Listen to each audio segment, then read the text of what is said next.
Bonjour à tous et bienvenue sur Chess.me.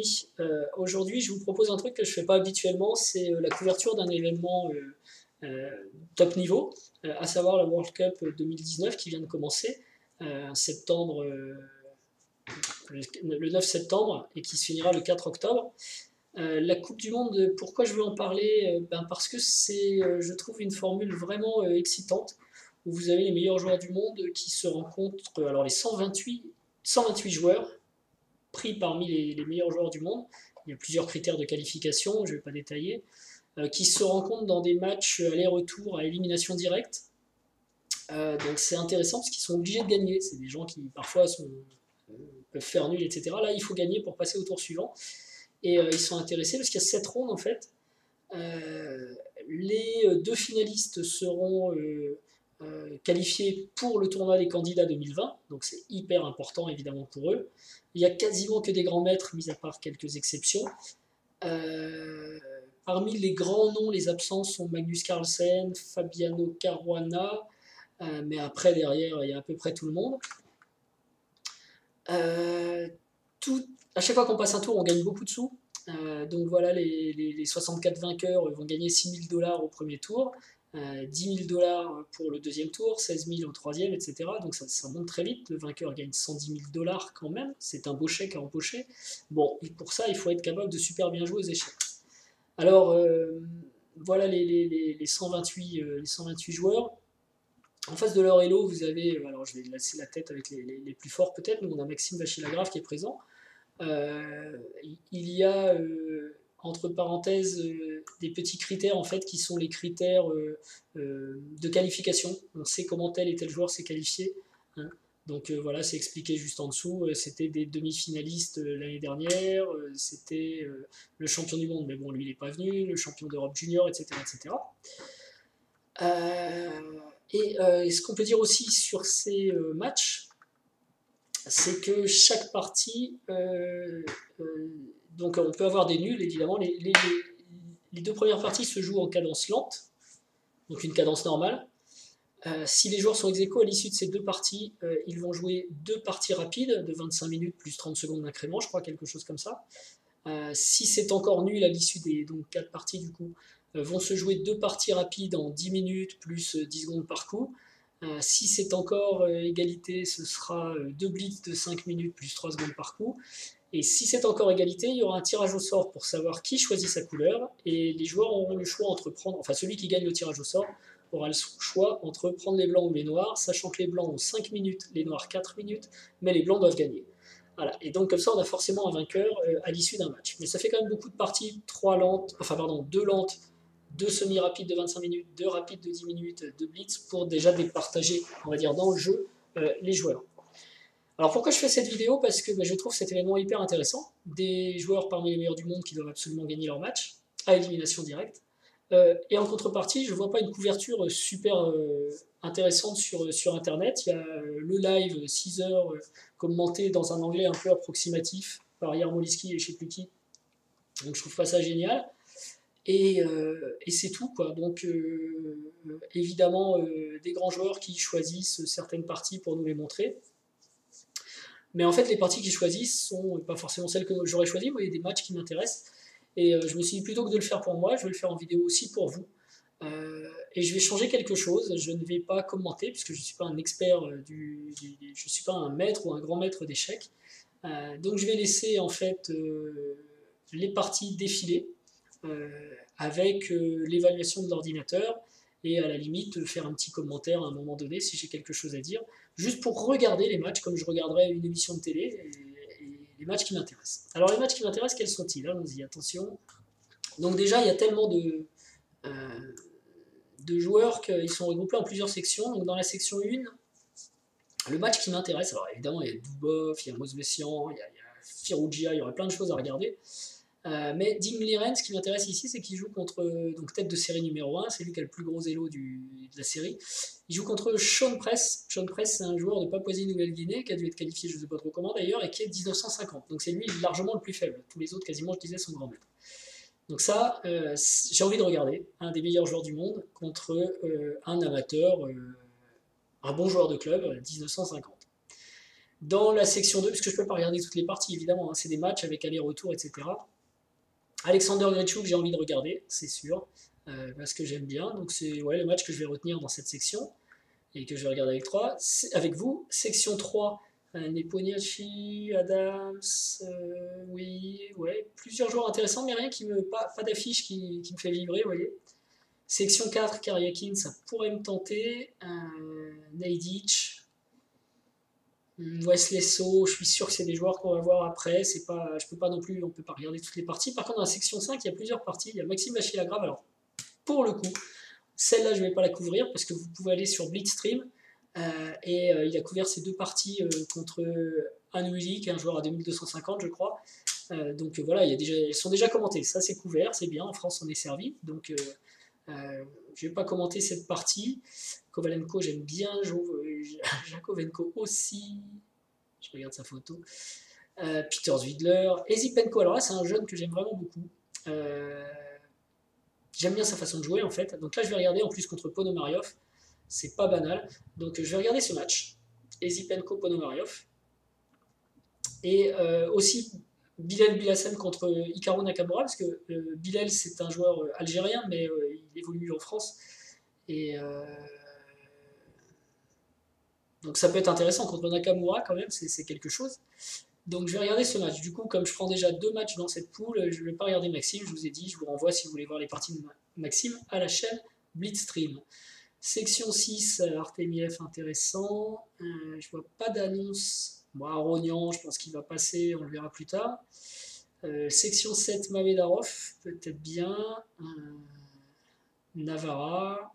Luke McShane, ça j'en reviens pas. Luke McShane est encore là. Donc Luke McShane, c'est quand même le seul joueur du top niveau, ou quasiment, qui est. Oui, je crois, parce que là on nous dit d'ailleurs qu'il est. Non, on ne nous dit pas, donc peu importe. Mais voilà, il est trader, quoi. Donc il a un vrai métier et j'aime travailler avec des traders, donc je sais ce que ça veut dire, c'est quand même très exigeant.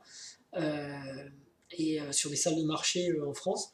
Donc lui, bon, évidemment, c'est pas en France, mais c'est fascinant d'avoir un joueur à ce niveau, face aux meilleurs joueurs du monde, qui a une profession à part entière et exigeante en plus, il faut faire des heures.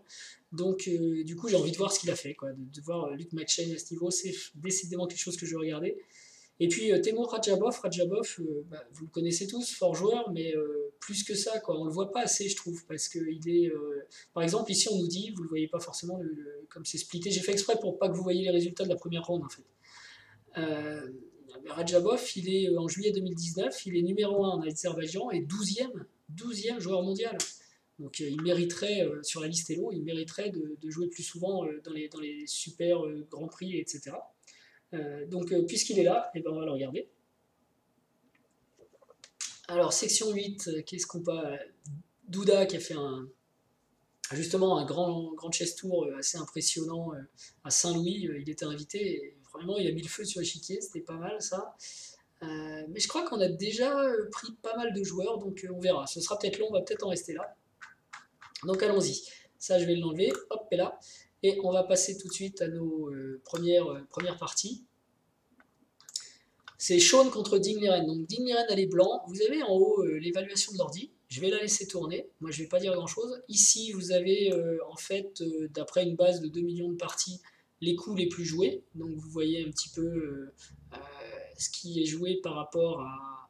Enfin, la position, le dernier coup joué par rapport à...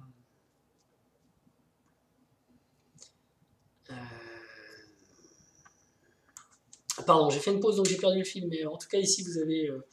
en gros, la théorie des ouvertures, on va dire. Sur la gauche, le PGL, donc les coups joués. Alors, il y a déjà quelques commentaires parce que j'ai demandé à l'ordi de regarder. Donc, vous pouvez voir les moments où il y a des erreurs et des meilleurs coups qui avaient été joués.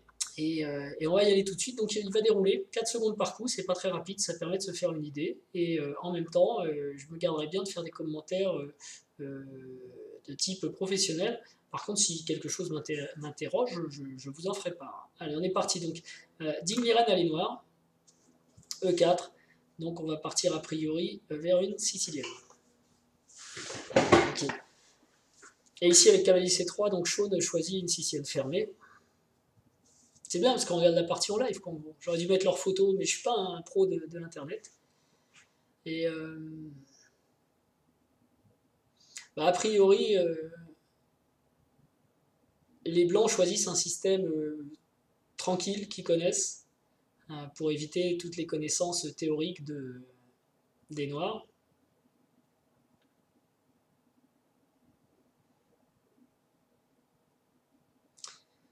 Avec fou E3, les blancs veulent jouer dame D2 en fait et lancer une attaque sur H6 ici. Voilà. Et avec tour B8, les noirs eux vont attaquer sur l'aile dame. Donc chacun attaque sur son aile et puis les noirs se pressent pas trop de roquer. Ils gardent le cavalier aussi pour garder H6. Cavalier venu en E2 pour jouer F4 je pense. Ça fait partie du plan des blancs. Et pour l'instant on voit l'évaluation, il n'y a pas de grosse saute d'évaluation.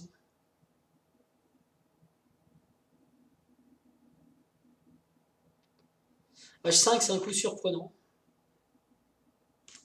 Les noirs jouent beaucoup de coups de pion en fait. Je regarde la partie, hein, je la découvre avec vous.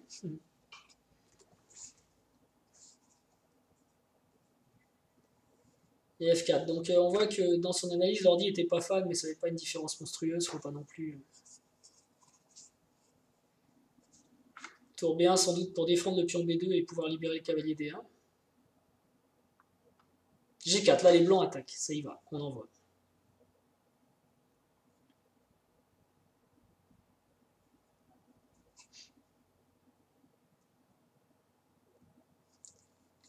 F5 pour bloquer l'attaque des pions. Et E prend F5, ouais, ouvre le fou, mais le fou G2, mais en même temps peut-être que ça aurait été mieux d'ouvrir la colonne G ou de bouger le cavalier F2 comme le recommandait l'ordi. Je sais pas s'il va descendre tout seul quand il arrivera en bas, sinon je vous le remonte. Hein. Ok. Cavalier D5. Donc on voit que l'ordi préférait fou D5. Pour l'instant, il n'y a pas encore une différence énorme. Et ça, c'est assez curieux parce que les noirs doublent des pions. Et là, c'est la grosse compréhension du champion, quoi. Donc on voit que les noirs ont un peu l'avantage. Pourtant, ils ont des pions doublés isolés en plein centre. Mais ils sont bien relayés par les fous. Et ils dominent bien les cases noires, en fait. Ils ont plus d'espace. Mais se lancer dans une variante comme ça, c'est beau. Hein, parce que et finalement, il reprend la paire de fous, en fait. Et il sacrifie un pion, un de ses deux pions. Mais on voit l'ordi s'affole en termes d'évaluation. C'est énorme. Il prend la colonne. En gros, la paire de fous, et notamment le fou de case noire, doit être plus fort que le cavalier en B2, quoi. Obligé de reprendre avec la dame, sinon on perd le cavalier. Dame B6, échec. Ok, les cases noires, donc. Pas possible de jouer dame F2 à cause de fou D4. Reprend la colonne. Ok, donc on voit qu'il a donné un pion, mais pour une activité assez phénoménale, et toutes les cases noires qui sont à lui. D5, c'était contre cavalier C4, je pense. Dame D4, attention pion F4, pour l'instant défendu par la dame. Ok, il veut peut-être jouer fou D6. Fou D6, difficile de défendre F4.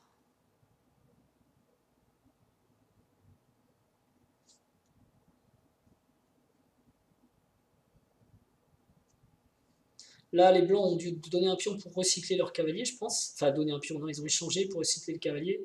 Mais ouais, fou F4, c'est quand même assez terrible. Donc là, on gagne un pion, on a toutes les cases noires, le roi blanc n'a pas l'air bien.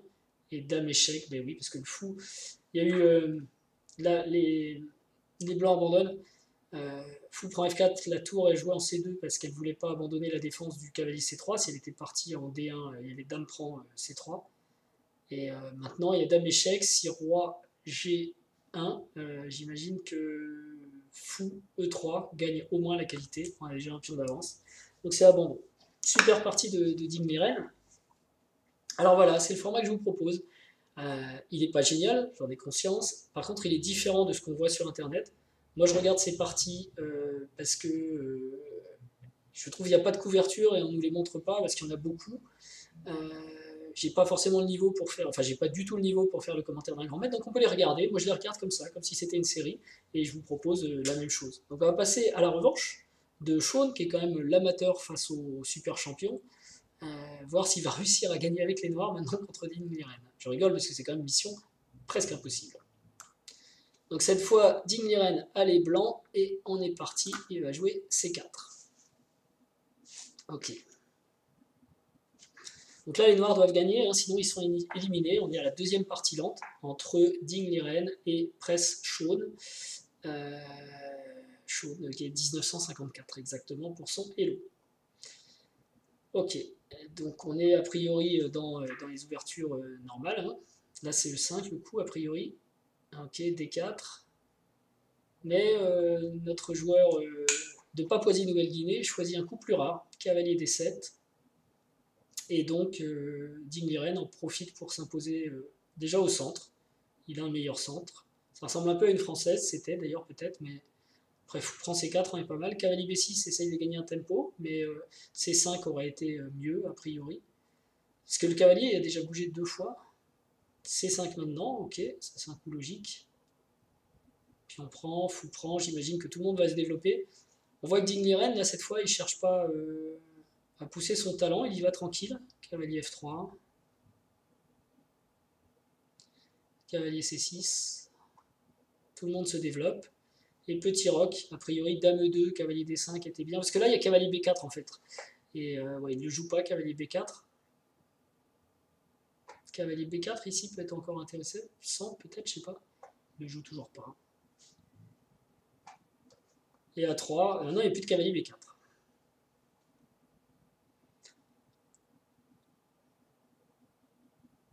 Cavalier E4, c'est mieux que d'échanger. On attaque le fou de case noire.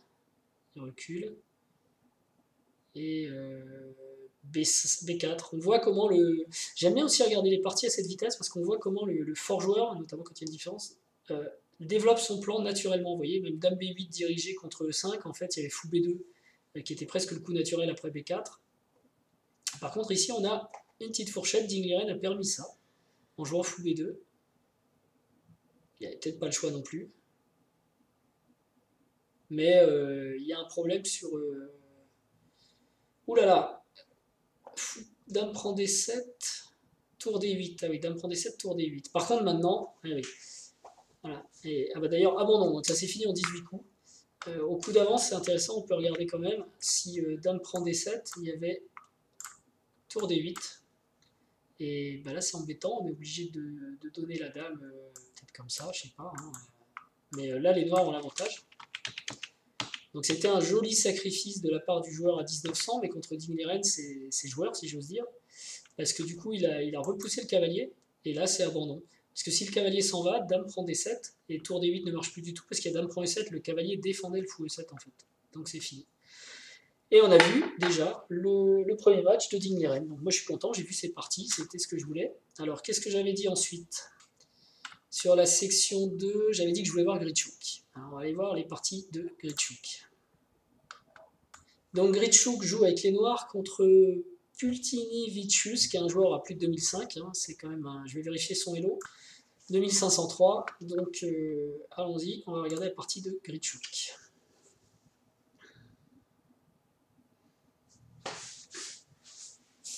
Grichuk qui est réputé pour être hyper précis quand même dans les débuts. E6. Cavalier C3, cavalier F3. Ok, cavalier F3, donc ce ne sera pas une Nimzo. Du coup, il part sur un gambidam, on va dire. Semi-slave, triangle. Fou G5. Alors, a priori, c'est H6 ou F6. Tout ça, c'est les coups les plus classiques. Les plus joués. Dame prend F6, normalement. Et le 3, on est hyper classique sur le début. On prend pas de risque. De toute façon, Grichuk avec les noirs peut peut-être se satisfaire de la nulle, j'en sais rien.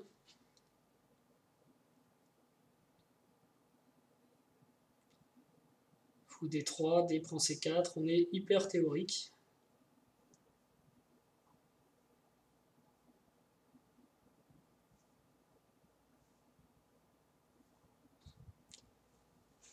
Et a priori, ici, le coup le plus joué, c'est petit roc, mais il préfère E4. Alors E4, c'est différent. On va voir ce qui se passe. E5, on attaque tout de suite le centre. Et prise. D5 est plus classique, je crois, mais bon, je vais pas me... Cavalier prend E5. Ok. Donc avec cette approche d'échange en E5, on a l'impression que les noirs ont moins de problèmes au centre, que la position s'est ouverte. Attention à F7 quand même. Il faut jouer dame C7 ou dame E7, ok. Fou E6, non pas fou E6. Et du coup, la paire de fous peut peut-être avoir du sens. Pour l'instant, les noirs ont pas roqué, ce qui peut être un problème. Roi H1 annonce F4. D'accord, donc il va y avoir une déferlante de pions F et E. Mais en attendant, là, en regardant la position et en attendant que le combat se lance en quelque sorte, ben voilà, moi j'ai l'impression que les noirs ont une majorité à l'aile dame et une paire de fous, donc sans doute l'avantage. L'ordi est pas trop, il dit c'est égal. Ok.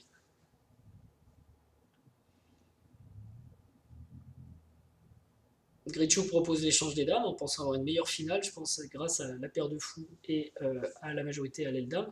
C'est marrant, vous voyez, un grand maître, il ne joue que là-dessus, quand même, un super grand maître, dans cette position. Et du coup, ok, les pions doublés, c'est embêtant pour les noirs, mais en même temps, pour les blancs, pardon, mais en même temps, si les noirs avancent leur majorité, ils vont forcément dédoubler les pions. Donc, ok, on tente d'harceler le fou blanc, enfin le fou de case blanche.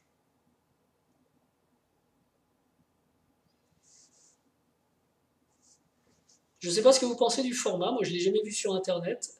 J'ai eu envie de le faire parce que c'est comme ça que je regarde des parties parfois. Alors un peu plus vite parce que je les commente pas, enfin je ne fais pas de commentaires en même temps.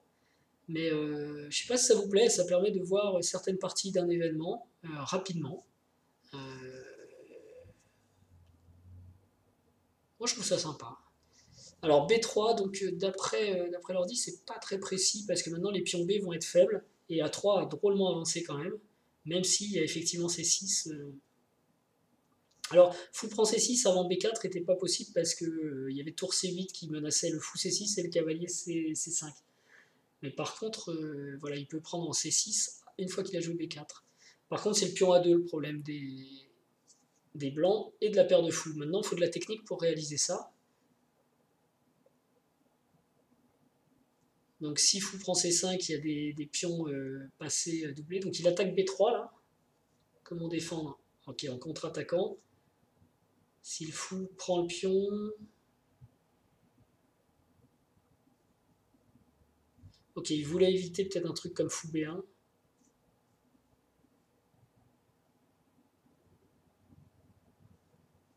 C'est très technique là. Hein. Échec. Échec sans doute avec la tour. Ah c'est bien, il va prendre le pion H2. Sinon il y a une découverte qui doit être peut-être mortelle. Donc pion H2 pris.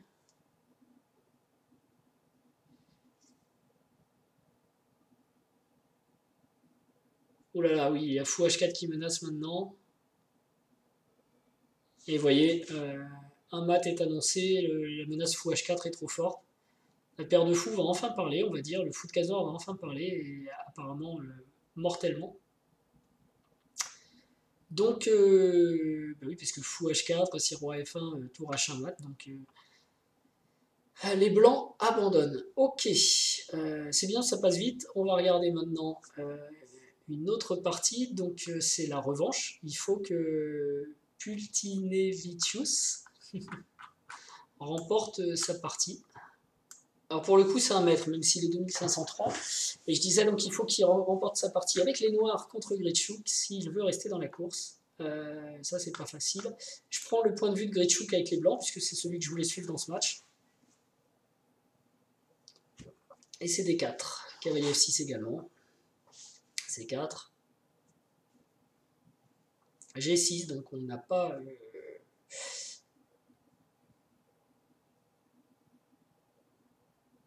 D5, une Grunfeld. Variante d'échange. Donc tout ça, c'est très connu.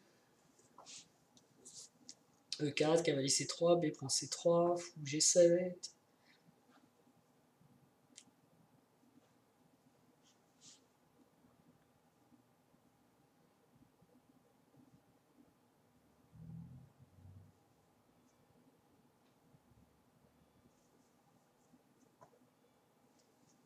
Ok, donc avec ces 5 en fait, dans la Grunfeld, donc les noirs essaient de casser après coup le centre blanc, ils l'ont laissé construire pour le détruire grâce au fou G7 qui est très fort et aux cases noires.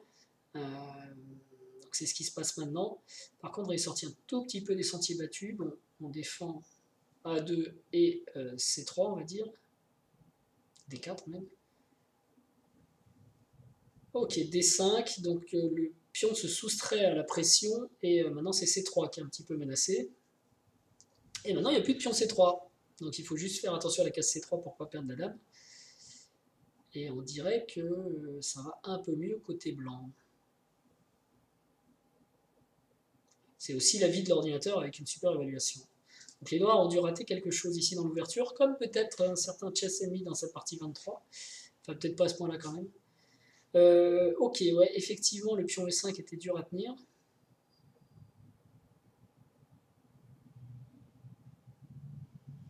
Le fou G4 est attaqué. Défendu.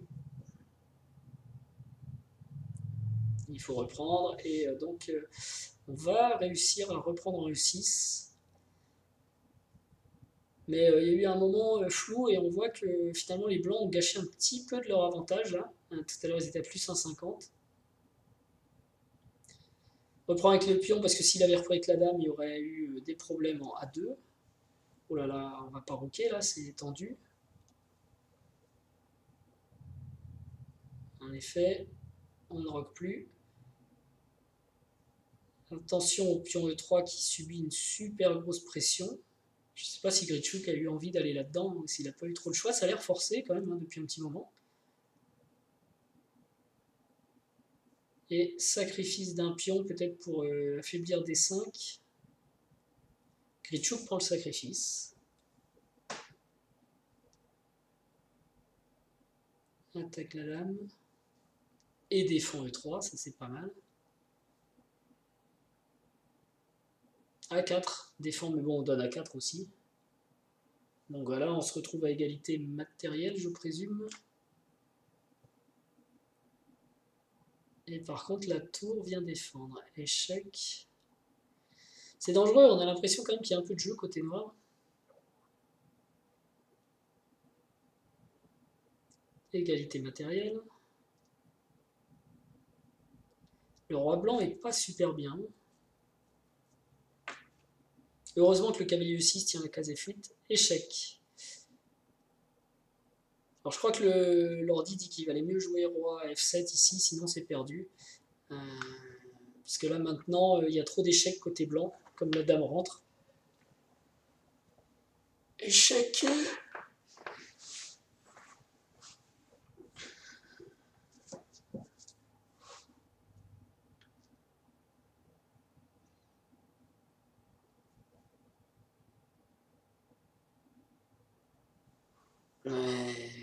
Ouais, a priori les noirs peuvent encore peut-être récupérer un pion.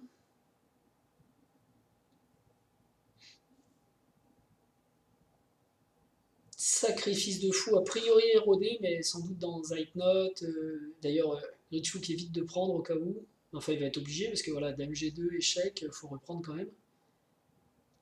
Et là, son roi devrait pouvoir se mettre à l'abri, il y a quand même beaucoup de monde autour.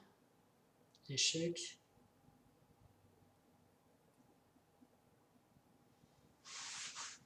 Dame G2, peut-être Grichuk répète pour gagner quelques secondes, il y a 30 secondes par coup, et on sait qu'il a souvent du Zeitnot, il a souvent besoin de temps. Mais a priori, c'est en sécurité, alors on va faire attention. Même roi C4, voilà ce que j'allais dire, ça marche parce que dame C7, cavalier C6. Ah bah, ok. Et là, il n'y a pas de pièce en plus, c'est abandon pour les noirs. Donc Grichuk passe son tour. Super. Et on va aller voir l'autre match qui m'intéressait. Enfin, il y en a plein qui m'intéressent, mais celui que j'ai retenu. N'hésitez pas à me dire si ça vous plaît, je regarderai peut-être du coup les rondes 2 et toute la Coupe du Monde comme ça. Enfin, plus ça ira, plus je pourrais regarder les matchs en entier, mais enfin tous les matchs, mais là il y en a beaucoup trop. Je crois pas qu'il y en avait dans cette section qui m'intéressait, autant que là, Kariakin, Wesley So. Donc Vacher Lagrave, je vous invite à voir Blitzstream, les deux parties sont commentées, et je vais regarder ici Ezipenko, que moi j'aime bien, contre Ponomariov, et après Bilal contre Nakamura. Donc ça, sympa. Ezipenko. Alors ok, Ezipenko à les noirs, les deux joueurs sont à plus de 2600. Par contre, il joue la Caro-Can, ça c'est pas très excitant, enfin moi j'aime pas trop. Mais ok, on est parti. Alors je vous laisse regarder les commentaires qui sont à gauche, c'est l'analyse automatique de l'ordinateur, hein, c'est pas forcément hyper performant. Mais en tout cas là on est dans une variante très classique de la Caro-Can.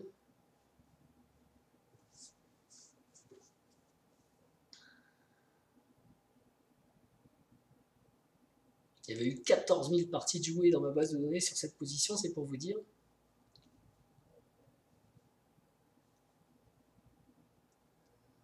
Ok, les deux sont hyper classiques pour l'instant. C'est des positions qui sont pas super faciles à jouer avec les noirs, n'empêche, parce que, ok, on déroule l'ouverture sans problème, mais après, il faut réussir. Les breaks pour les noirs, c'est le 5 ou C5, plutôt C5. Et souvent, on a aussi fait le grand robe, donc c'est pas forcément facile d'aller faire C5. Et les blancs ont un peu plus d'espace. Ils ont ce pion D4 qui. On donne le fou de case blanche, mais on close tous les pions sur case blanche.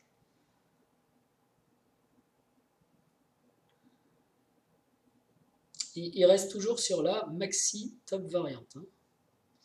On n'en bouge pas d'un pouce. Je pense que là, ils ont récité rapidement. Dame B6, un peu plus rare que l'autre variante. Ok.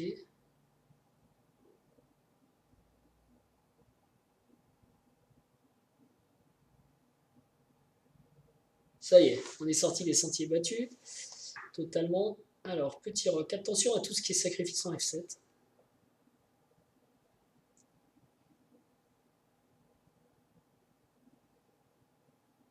C5, c'est le break dont je vous parlais. Donc là, les noirs réussissent à faire le break, donc ça peut être bon signe pour eux. En tout cas pour l'égalisation. Il faut qu'ils réussissent à le faire dans de bonnes conditions quand même. Parce que là, on le voit, leurs pièces ne sont pas idéales. Et c'est toujours les blancs qui pressent, qui ont l'initiative en fait.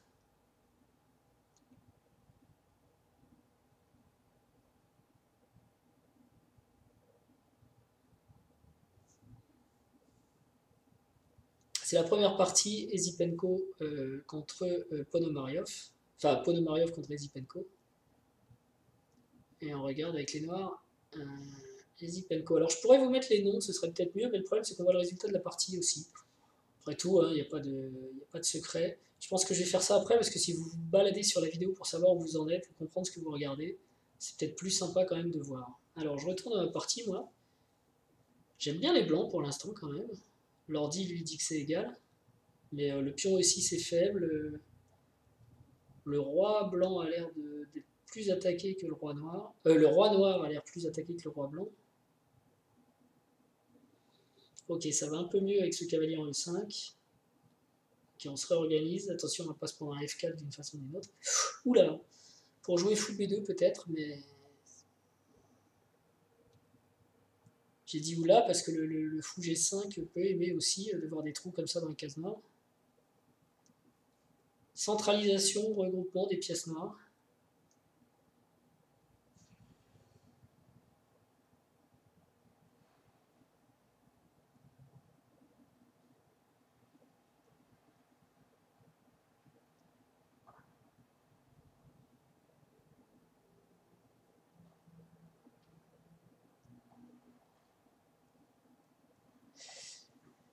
Et ouais, c'est ce que j'allais dire, les Ezipenko avaient réussi à planter ici un joli cavalier en D4, du coup, il gagne le fou contre le cavalier. Et ça, ce sont des positions où normalement le fou est un peu plus fort que le cavalier, puisque il y a des pions sur les deux ailes. Et le cavalier en plus D1 n'est pas forcément brillant. Alors que là, toutes les pièces noires sont un peu plus fortes que les pièces blanches. Le fou est plus fort que le cavalier, la tour est plus forte que la tour H3. Donc les noirs ont pris l'avantage. Il n'y a que ce pion, effectivement, D4 qui est faible, mais F2 est faible aussi, et voilà, il est défendu facilement.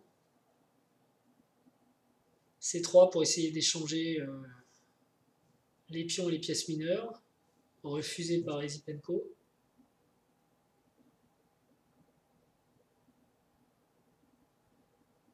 Et oui, parce que là, il y a un problème avec F2, du coup. C'était presque une gaffe, non? Roi B2 tout à l'heure, ouais, c'était une gaffe peut-être, je sais pas. Donc un pion de plus pour les noirs maintenant. Mais le cavalier blanc est un peu mieux. Tentative de domination depuis la première rangée chez les noirs. On empêche le roi de progresser.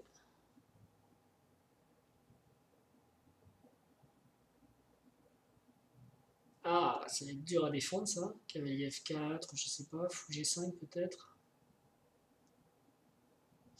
Tour échec, ça c'était pas une bonne nouvelle.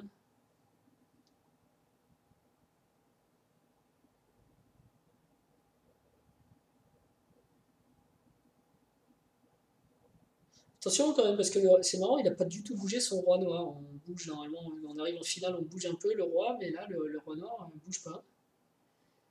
B4, ouais, sans doute contre un tour C5 qui était plus ou moins dans l'air. Ça y est, le roi noir se décide à bouger. Le roi blanc est coupé par rapport au pion noir, et ici, on attaque B4. Échec. Ouais, mais échec, roi G8, il y a quand même B4 qui va tomber là. Parce que la tour D3 peut pas délivrer un mat tout de suite. C'est quand même amusant que les noirs réussissent à gagner des pions avec leur roi en G8.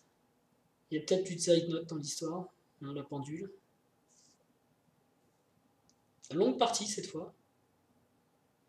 Je pense que cavalier H8 échec, c'était vraiment une erreur, comme l'indique ici l'ordi. Et ça perdait les pions. Là maintenant, la position est. Il n'y a pas de mat, donc.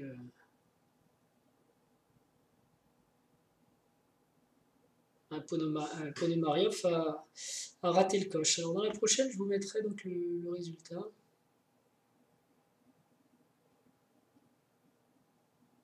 Ok, mais là il continue, on va dire, sur l'inertie, c'est quand même bien perdu. Ok, et abandon, on s'arrête ici. Ok, on va regarder la revanche de Ponomariov, donc avec les noirs, il va falloir qu'il gagne avec les noirs. Ok, donc cette fois, vous voyez les noms des joueurs, leurs élos, c'est peut-être mieux comme ça. Alors ok, désolé, vous voyez le résultat de la partie. Enfin, je crois.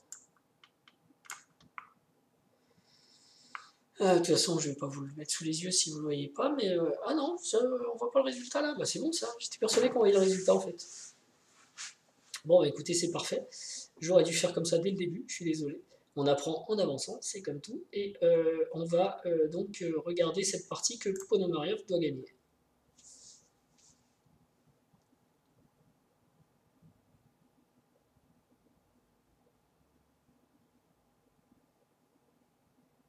Et Zipenko a les blancs, et il a gagné la première partie, donc la nulle lui suffit pour se qualifier, empocher les 6 000 $, les premiers.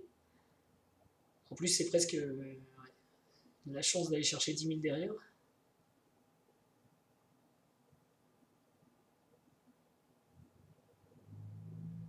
Bon, c'est une espèce d'indienne, d'est-indienne.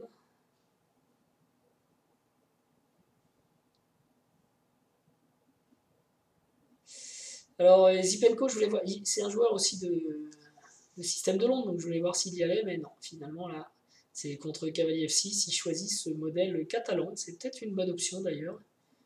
Il faudra que je regarde ça, D4, cavalier F6, cavalier F3, il laisse encore une possibilité d'aller vers le système de Londres. D6 et G3, là, il laisse tomber. Bon, qu'est-ce qui se passe dans la partie? On est a priori sur des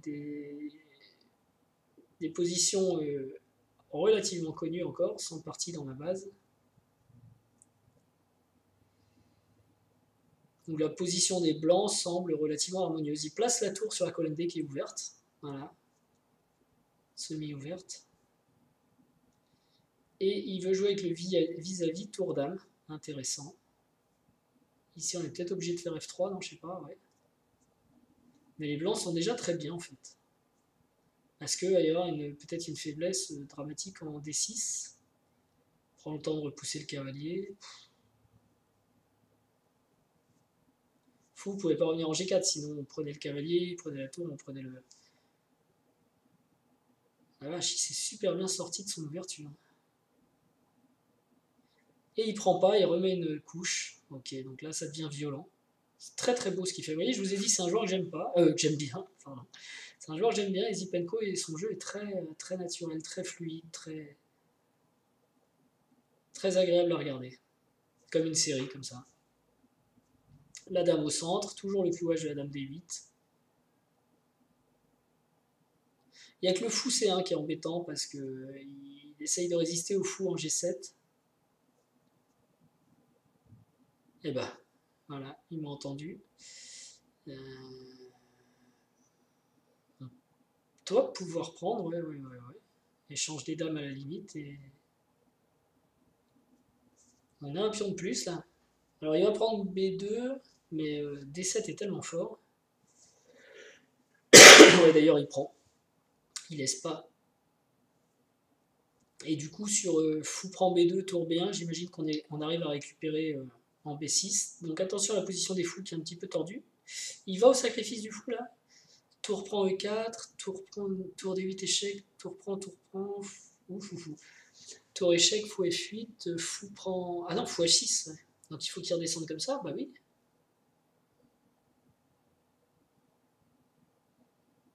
Ah, c'était pas un sacrifice de fou, pardon. C'était la récupération du cavalier. J'avais pas... ah oui, cavalier prend D6, tour prend D6 et tour E8 pour récupérer le fou. J'ai raté une étape là. En tout cas, très propre. La position est relativement égale.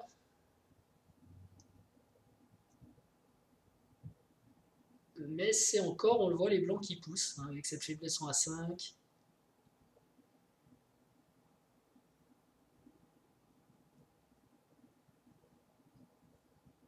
Et il a dû proposer nul. Ponomariov, donc ça s'arrête là. Alors à noter qu'Esipenko est 2624, Ponomariov 2675, donc c'était quand même Ponomariov le favori, et donc il échoue une défaite et une nulle contre Esipenko. Allez, qu'est-ce qu'on avait d'autre à regarder Bilal Belhassen contre Nakamura. Et oui, quand même. Donc pourquoi je dis quand même? Parce que Bilal, c'est un joueur algérien, mais il est jeune, il évolue en France, et c'est intéressant de voir ce qu'il va faire contre Nakamura quand même. Bilal Belhassen, moi j'ai joué une fois contre lui en semi-rapide il y a 2 ans au festival de la Tour Blanche à Paris. Et je me souviens très bien de la partie, j'avais les noirs, mais elle était équilibrée pendant assez longtemps. Enfin au début j'ai un petit peu raté l'ouverture, j'étais en souffrance, il avait l'avantage. Et il y a une chose que j'ai pas appréciée en fait, c'est qu'il a joué sans vraiment regarder l'échiquier, il passait son temps à regarder l'échiquier d'à côté. Alors il a le droit bien sûr, mais je trouve que c'est un manque de respect. Et on peut être plus fort qu'un joueur sans être obligé de lui manquer de respect ou de ne pas être correct. J'ai trouvé cette attitude pas correcte. Bon, maintenant, il est jeune, il était encore plus jeune il y a 2 ans, et peu importe, hein, il a le droit de ne pas s'intéresser à sa partie. Mais moi, j'ai trouvé que c'était gratuit et pas génial. Donc voilà, je le dis. Mais en même temps, je lui souhaite de réussir c'est génial d'être dans la Coupe du Monde. Et ben, on va regarder ce qu'il a fait contre Nakamura. C'est quand même un sacré challenge. Rond 1. Ouf, c'est pas forcément le meilleur tirage possible. Alors cette fois, on va prendre le point de vue de Bilal. Il a donc les noirs en plus. Nakamura, rond 1, les noirs. Allez hop, c'est parti.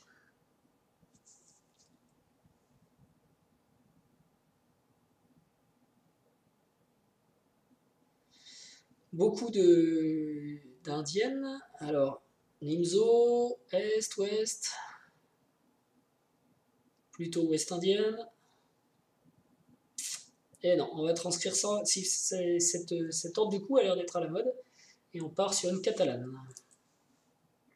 J'ai envie de dire encore, ok, on peut prendre ce pion, c'est possible.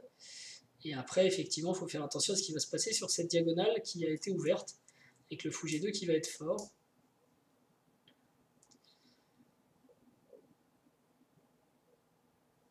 Le cavalier C6 qui ferme un petit peu la diagonale, hein, d'une façon ou d'une autre. Tour B8, pas bête ce coup, puisque la tour est plus exposée. Il y a toujours le fou G2 qui est super menaçant en fait dans cette ouverture. Et B5. Donc on va essayer de garder le pion. Voilà, maintenant c'est C4 qui est attaqué. Au moins il n'est plus attaqué. J'aurais bien aimé voir les images de cette partie, parce que les deux ont du caractère.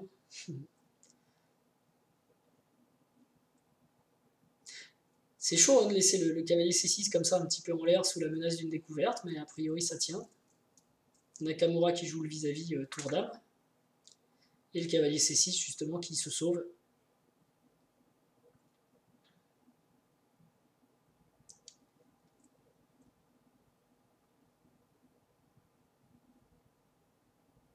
Alors les blancs ont le centre, mais un pion de moins. Double tranchant. Et le fou B7 est content d'être arrivé là, hein, puisqu'il maintenant il peut discuter avec le fou G2 d'égal à égal. A priori une erreur de Nakamura. Il aurait mieux fallu qu'il joue un coup comme cavalier E5, cavalier E1, pardon. Je ne sais pas trop avec quelle idée ici, tour D8, tour A1, dame C6. Ok, on va continuer à suivre la partie plutôt. Pour l'instant, les noirs ont pris un petit peu l'avantage, du coup, c'est le pion de plus.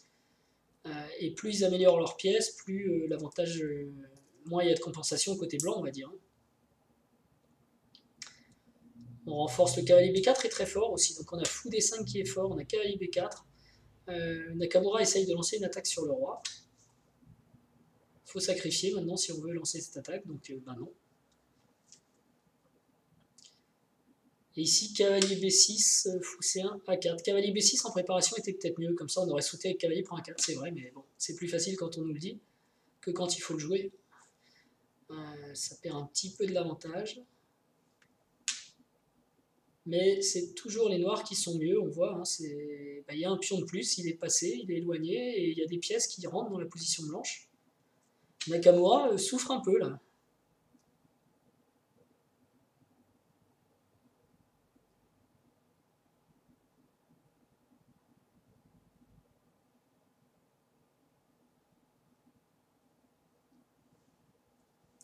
Super belle partie, notamment des deux fous, les fous noirs sont plus forts que les fous blancs. Par contre, dans le fou B3, malheureusement, si, il essaye encore de me sauver. Ah, en plus, il y a la case de 4. Bim.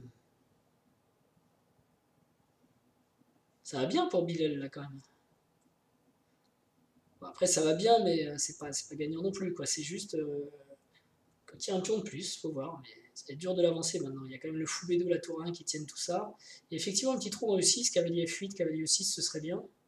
Et donc le pion tombe. Il était plus défendable. Cavalier F8, voilà, il joue ça, c'est bien. Logique, bloqueur. On aurait pu penser que Nakamura essayerait de jouer E6 avant, mais bon, ça n'avait pas l'air trop possible.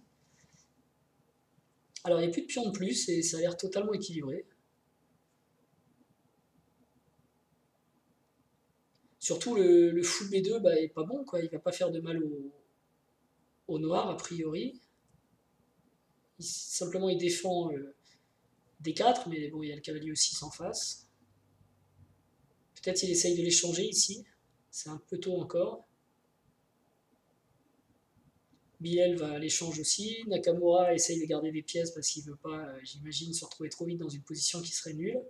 Mais du coup, ça permet aussi à Bilal de redévelopper son jeu et de reprendre l'avantage du coup. C'est ça, hein, Nakamura veut pas de cette nulle. Bon, finalement, c'est lui qui a dû la proposer, cavalier F5, nul. Mais on le voit, les noirs qui jouent parce que la deuxième tour peut rentrer en jeu ici. Hein, tour B8, tour D3. Bon, H5, je sais pas. Après, c'est pas gagné non plus. Mais d'accord, belle partie de Bilal Belhassen avec les noirs. Qu'est-ce qu'il va faire avec les blancs, disais-je? Ok, donc on prend les blancs, on prend le point de vue de Bilal et c'est reparti. E4, allez.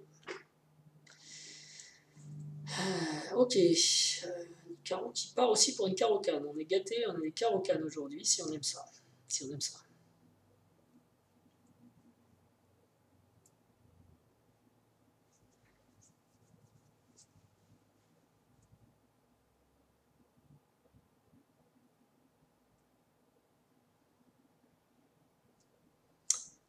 Ok, donc toujours des variantes dans la carreau-canne très très connues, très débattues. G prend F6 également possible.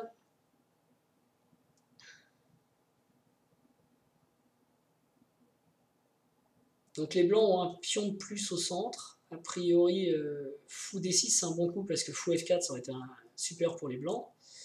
Il faut roquer peut-être du coup. Ah oui d'accord, on part sur H7, on jouera peut-être fou E3, peut-être même grand roc du coup. Échec fou E3 ou cavalier E2. Cavalier E2 c'est bien, ça permet d'aller vers la case F4 justement. Par contre attention au fou C8, au fou D6, à H5. J'ai plus envie de faire le grand roc avec les blancs que le petit roc là, hein, parce que les noirs ont l'air de bien se... Ah bah il va quand même au petit roc. Ok, let's go. J'ai pas vu ce qui était le plus joué tout à l'heure.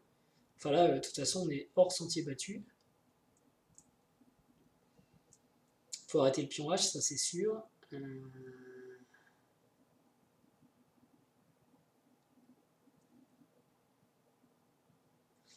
Faire attention, il a joué dame D2 peut-être parce qu'il y a F5, F4, vous voyez, il faut peut-être bloquer ce pion F, faut pas qu'il avance. Et là on tourne en rond, d'accord, bah ça va bien Bilal, il a déjà une nulle. Enfin quoi qu'avec les blancs il peut essayer de gagner. Bon là tout le monde essaie de gagner du temps à la pendule aussi peut-être. F4 était peut-être un coup qui tentait de gagner plus, F4, F5, C4, ou C7. C'est pas moi qui le dis, hein, je regarde les commentaires de l'ordi à côté. Cavalier F8. Et ben voilà, Nakamura qui n'arrive pas à progresser, qui propose nul, et qui va donc, match nul en partie lente pour le jeune Algérien, c'est génial. Contre Nakamura quand même, c'est un super résultat. Moi j'ai dit bravo. Euh, bon, la mauvaise nouvelle, c'est qu'il va falloir jouer 2 parties rapides contre Nakamura maintenant. Enfin, pour nous, on est ravis, il faut du coup regarder, mais pour lui, c'est plus tendu en rapide, je pense, contre Nakamura. Donc voici la première partie rapide. Non, je suis. Si, 1.3. Première partie rapide, donc Bilal a les blancs cette fois. C'est parti. C'est parti. Mais en tout cas, bravo. Partie nulle, 2 parties nulles sur les parties standards. Et franchement, je trouve que la première partie où Bilal a les noirs, il était vraiment bien tout le long. Il a vraiment bien joué. Alors, on part sur l'espagnol. Nikaru, allez. Nikaru. Nikaru Nakamura, allez. Noir. Ok. Et ce sera Berlin. Mais alors, est-ce qu'on va vers la finale?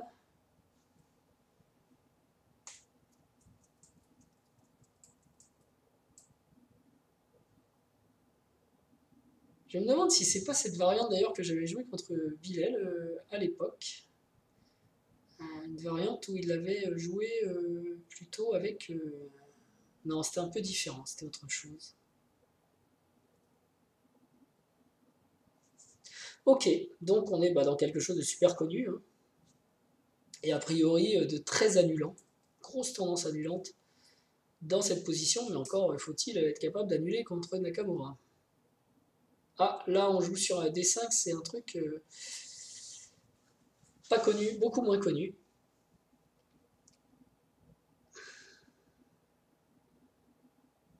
Un cavalier 8 à la limite. C'est fou F6. Ah non, c'est Nakamura qui est sorti des sentiers connus avec cavalier 8. Ok, donc il voulait replacer son cavalier en F6, case plus naturelle. Ça va être dur de jouer ce genre de position face à un super grand maître. Parce qu'on sait qu'il connaît bien, quoi. De toute façon, il connaît tout bien, mais il a des prépas contre les meilleurs joueurs du monde pour ça, donc il a beaucoup analysé.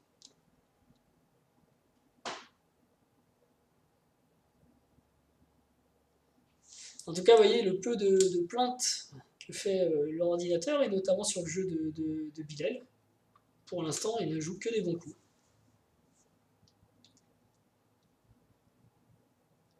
Solide.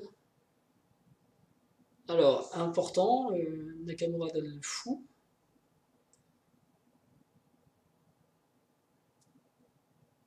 Et essaye de compenser l'absence de fou de case noire en mettant tous ses pions sur case noire.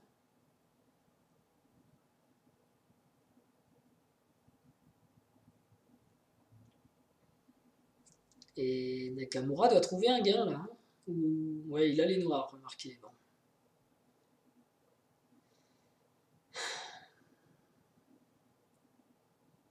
Pas facile. Échange de dames.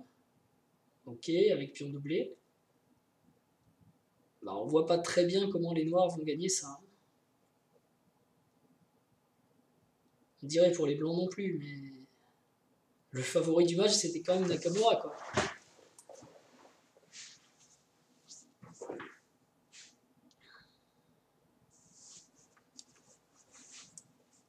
Le fou des blancs est quand même pas mal du tout en D4.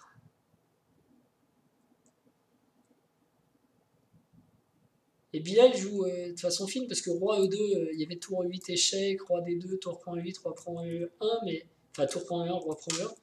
Mais ok, ça fait reculer un peu le roi, mais c'est pas suffisant pour gagner après. Donc il peut se permettre de passer son roi.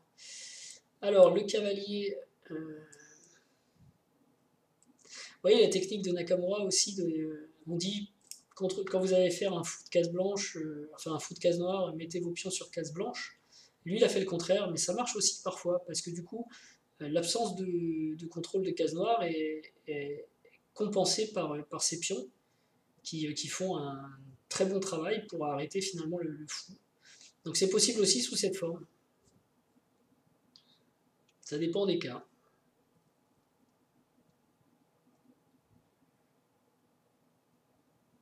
Donc là, on va manœuvrer, et il y a malheureusement une partie qui nous échappe, c'est la pendule. Oh là là, il y a beaucoup de coups, ils ont vraiment essayé longtemps. Alors je sais, malheureusement, il nous manque la pendule ici. Donc le cavalier rentre sur des belles cases aussi. Mais comment les noirs peuvent attaquer deux fois? Alors là, ils peuvent essayer d'échanger les tours peut-être. Il ne l'a pas fait parce que sinon il y avait tour prend, roi prend et fou prend C5 et l'attaquant de B3 disparaissait. Donc la défense de Bilal tient. En fait, Nakamura arrive à activer son cavalier, mais il faut faire attention aux arnaques.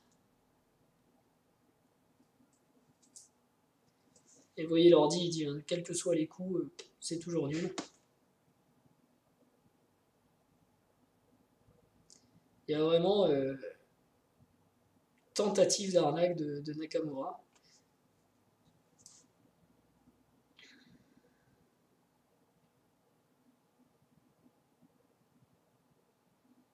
Il progresse quand même, il arrive à faire rentrer ses pièces, il arrive à avancer, mais d'un point de vue d'évaluation, ça ne change pas grand-chose. Parce qu'il faudrait qu'il y ait des points faibles dans la position blanche, il y en a bien, hein, c'est B3, mais il peut l'attaquer qu'une fois, pas deux fois, et voilà. D'ailleurs, Bilal a replacé son roi ici, donc cette fois il dit B3 sera plus un problème, à la limite la nouvelle faiblesse c'est G2, mais G2 sera plus difficile à attaquer que B3. Alors, Nakamura va essayer d'ouvrir peut-être d'un autre côté.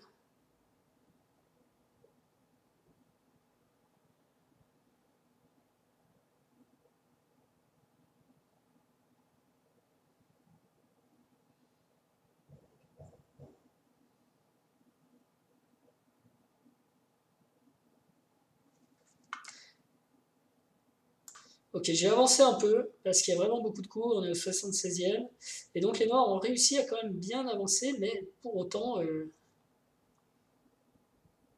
quoique si j'ai un peu trop avancé, il a pris l'avantage. Peut-être que je remonte un peu.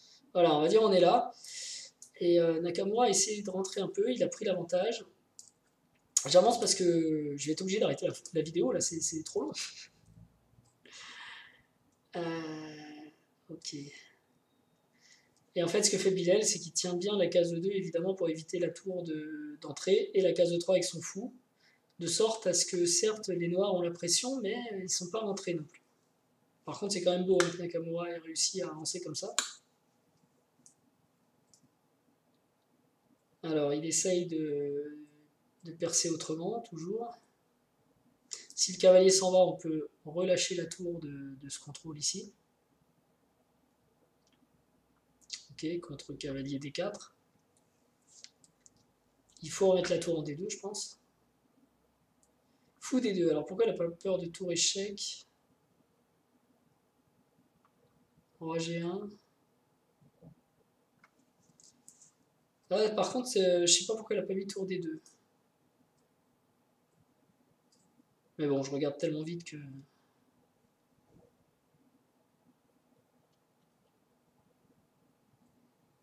Là, ça devient plus dur pour les blancs maintenant que les noirs ont cette case là sous la main.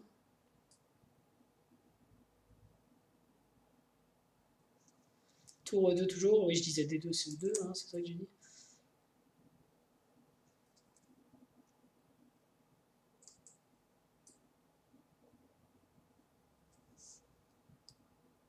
Et là, il n'y a plus beaucoup de cases pour le attaque F4. Ouais, ça se défend.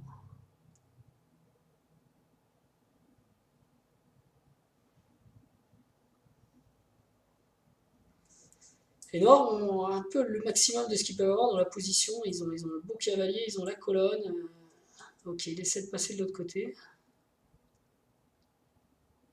Pour descendre sur la première rangée, peut-être, et faire plus de dégâts. Il revient. Alors, il faut que la tour revienne, hein, tour D3. Tour E2 à nouveau.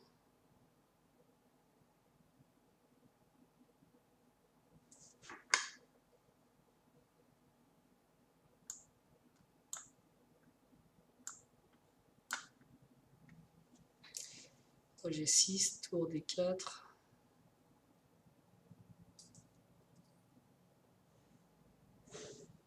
Et le temps aussi devait être un problème ici.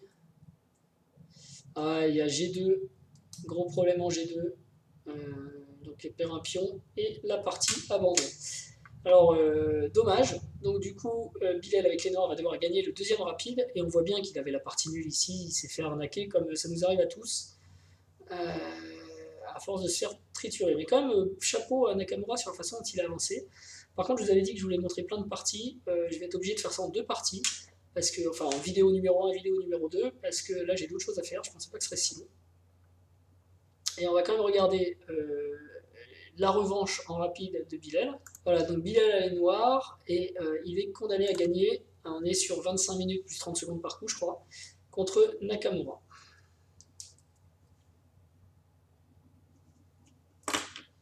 Anglaise.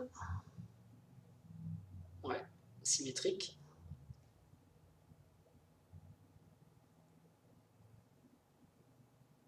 4 cavaliers, on ne peut pas plus symétrique.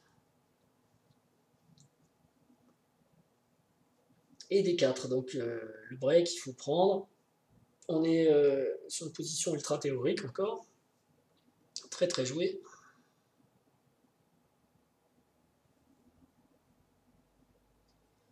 Et un petit coup de Nakamura, normalement c'est plus G3. Le 3 c'est curieux, ça ferme le fou en C1 en fait.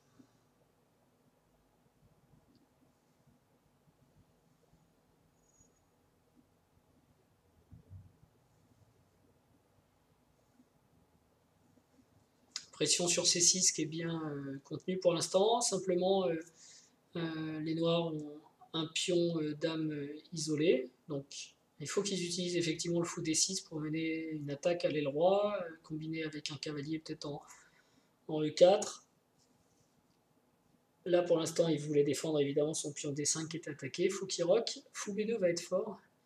Peut-être A4, fou A3 aussi dans certains cas, parce que échanger les fous de case noire rendrait service aux blancs, assurément. Et maintenant, il faut se lancer à l'attaque plutôt sur l'aile roi pour les noirs en évitant les échanges, quoi. Parce que la finale est moins bonne pour les noirs à cause du pion D5.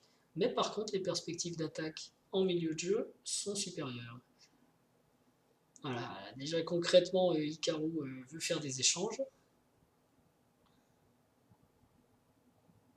Il prend même pas la paire de fous, vous voyez. préfère prendre le cavalier.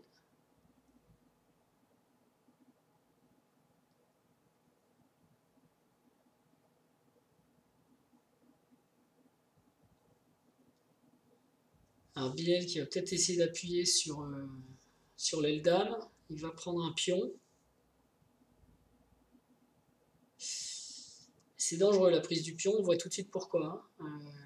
Son roi, cette fois, va être très exposé. Oh là là!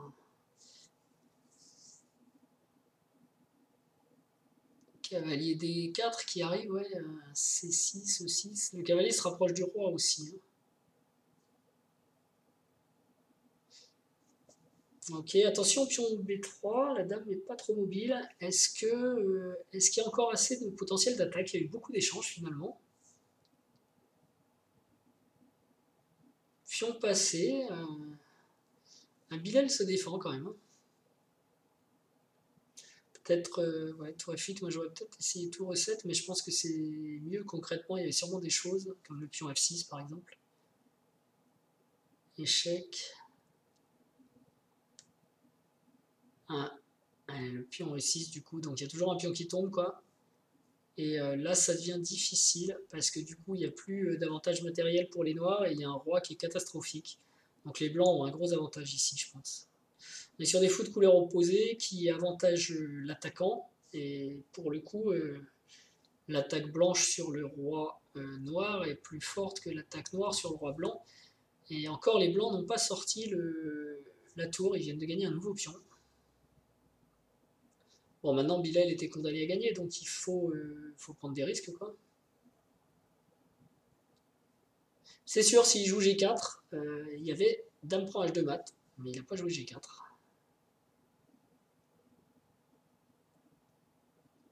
Ah, ok, Nicaro échange les dames, c'est pas une super nouvelle, parce que même fou de couleur opposée, on va être nul. Et ça peut même perdre ça, hein. On a un pion de moins quand même.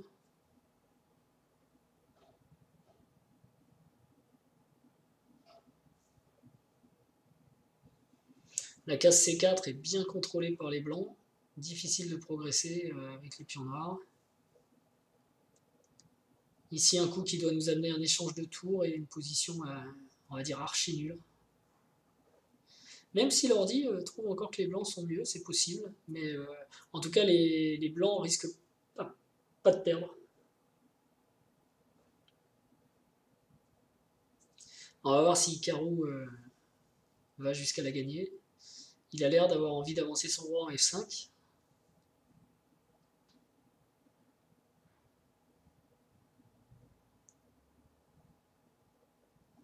Sur roi G6, il y avait eu 5 échecs, je pense. Donc le roi est maintenant en F5 et la position est encore plus gagnante.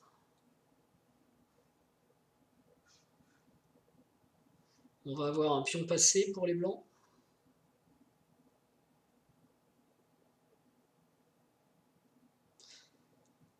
H7 est attaqué.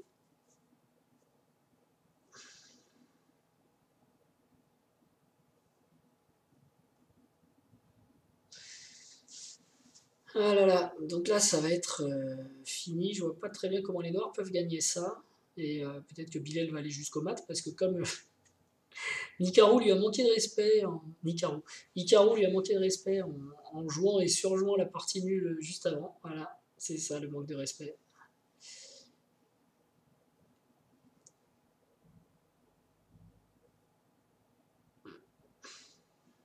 De toute façon, il n'y a que deux résultats possibles ici, hein. Victoire blanc ou nul, mais même là ça ressemble à une victoire blanche maintenant. Et d'ailleurs, la partie s'arrête sur une victoire des Blancs. Bilal abandonne.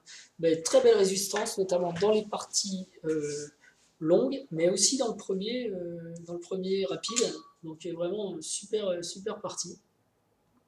Super match. Et malheureusement, Bilal sort de la Coupe du Monde. Alors, il y avait d'autres parties que je voulais voir, je vous l'avais dit. D'autres joueurs, notamment... Aronian, dans ce groupe-là, pas vraiment. Ici, je voulais voir McShane et Radjabov. Et ici, rien du tout. Mais ces deux parties-là, soit je ne vous les mets pas, soit je ferai une autre vidéo, ça dépend. Si vous me dites que ça vous plaît et que vous voulez bien voir sous le même format la fin de la ronde 1, eh ben, je rajouterai ces deux matchs qui m'intéressent. C'était Radjabov contre Ziska et McShane contre Delgado Ramirez. Mais là j'ai plus le temps en fait, il faut que j'arrête la vidéo et que j'aille faire autre chose. Donc j'espère que ça vous aura plu, je vous ai proposé une sorte de couverture de l'actualité un peu différente en regardant les parties en direct live, enfin pas en direct live d'ailleurs, en replay accéléré. Je sais pas, dites-moi ce que vous en pensez et je verrai si je poursuis l'expérience.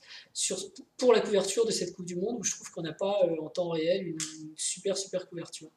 Donc si ça plaît, par contre, après je pourrais montrer plus de... Enfin, on sera plus près de l'ensemble des matchs puisqu'il va y avoir de moins en moins de joueurs et ça va être plus intéressant. Mais là, j'ai piqué quelques petits joueurs que j'avais envie de voir jouer et je suis content de vous avoir montré cette partie, de les avoir découvertes avec vous. Je vous souhaite une bonne journée, je vous dis à très bientôt et merci pour votre fidélité. Ciao!